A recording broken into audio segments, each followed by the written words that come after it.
بسم اللہ الرحمن الرحیم۔ السلام علیکم ورحمۃ اللہ وبرکاتہ۔ آج کا جو ہمارا سوال ہے وہ یہ ہے کہ قربانی کون سے جانور کی جا سکتی ہے اور جانوروں کی عمر کتنی ہونی چاہیے؟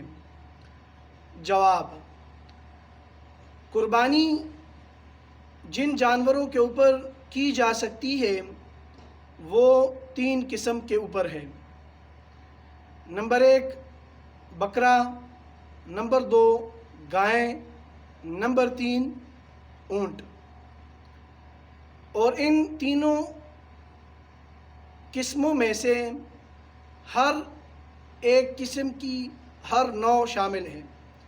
مثلا مذکر ہو مؤنث ہو، یعنی چاہے نر ہو یا مادہ ہو، خصی ہو یا غیر خصی ہو، ہر ایک قسم شامل ہے۔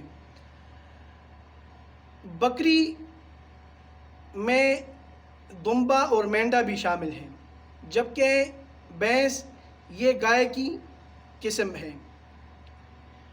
آپ نے عمر کے بارے میں پوچھا تو اونٹ کی عمر 5 سال ہونی چاہیے، گائے اور بھینس کی عمر 2 سال ہونی چاہیے، جبکہ بکری، مینڈا یا دمبے کی عمر 1 سال ہونی چاہیے۔ اگر دمبا دکھنے میں اتنا ہٹا کٹا مشٹنڈا لگ رہا ہو کہ وہ 1 سال کا لگ رہا ہو، یوں محسوس ہو رہا ہو، تو پھر اس کے اوپر بھی قربانی کی جا سکتی ہے۔ امید کرتے ہیں آپ کو جواب سمجھ میں آ گیا ہوگا۔ اگر کوئی مسئلہ ہے تو کمنٹ کرنا، انشاءاللہ جواب دیا جائے گا۔